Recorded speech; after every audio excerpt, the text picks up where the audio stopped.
કેશોદ ખાતે chamber of કોમર્સના સહયોગથી ઉદ્યોગ માર્ગદર્શન સેમિનાર યોજવામાં આવ્યો હતો। એગ્રી ઇન્ફ્રા અને એમએસએમઈના ઉદ્યોગ માર્ગદર્શન સેમિનારમાં બહોળી સંખ્યામાં ઉદ્યોગકારો જોડાયા હતા।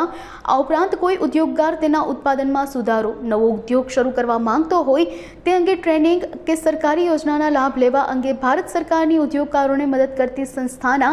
એમએસએમઈ અધિકારીઓ અને બેંક અધિકારીઓ દ્વારા માર્ગદર્શન આપવામાં આવ્યું હતું। આ માર્ગદર્શન બેઠકમાં ચેમ્બર્સના સાગર બોરડ અને અશો રાયચड्डाએ આભાર વ્યક્ત કર્યો હતો। કલ્પેશ મદલાણી આજની તારીખે કેશોદ મુકામે ભારત સરકારની એજન્સી નેશનલ પ્રોડક્ટિવિટી કાઉન્સિલ અને એમએસએમઈ ડિપાર્ટમેન્ટ તથા ચેમ્બર ઓફ કોમર્સ કેશોદના સહયોગથી કેશોદના ટોટલી એમએસએમઈ યુનિટને ભારત સરકારની એમએસએમઈની જે લીન પ્રોડક્ટિવિટી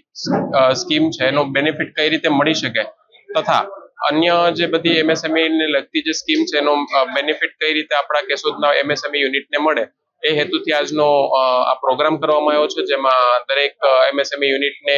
જે પણ વિવિધ યોજનાઓ હોય છે યોજનાઓ વિશેની માહિતી આપવામાં આવી છે। જે માહિતી આપવામાં આવી છે જે ખાસ કરીને કે એમએસએમઈ યુનિટ કઈ રીતે પોતાના રીતે સક્ષમ બને, જે આપણું ફોકસ છે આત્મનિર્ભર ભારત, એમાં કઈ રીતે એમએસએમઈ યુનિટ એનું યોગદાન આપી શકે એ અંગે તથા એનું પ્રોડક્શન કઈ રીતે વધે, પ્રોડક્શન વધવાથી એનો કઈ રીતે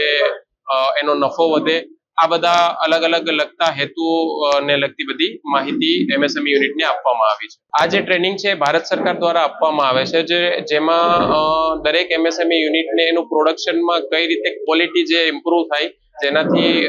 જે એક્સપોર્ટ કરવામાં, પ્રોડક્ટને એક્સપોર્ટ કરવામાં તથા એમએસએમઈ યુનિટની જે પ્રોડક્ટ છે એની ક્વોલિટી કઈ રીતે સુધરે એના માટેનું ટ્રેનિંગ આપવામાં આવેલી છે। ચેમ્બર ઓફ કોમર્સ પ્રમુખ સાગર બોરડ આજ રોજ કેશોદ મુકામે ચેમ્બર ઓફ કોમર્સ દ્વારા એક માર્ગદર્શન સેમિનારનું આયોજન કર્યું અને જેમાં એમએસએમઈ યોજના, લોન, પછી સબસિડી અને કોઈ પણ નવા ઉદ્યોગકારોને કે આજે કેશોદમાં કોઈનો બિઝનેસ ડેવલપ કરવો હોય, મોટા ઉદ્યોગ ડેવલપ કરવા હોય તો એને જરૂરી માહિતી અને એના એમએસએમઈના એક ક્લાસ ચાલે, જે કોઈ પણ એનો ઉપયોગ કરી અને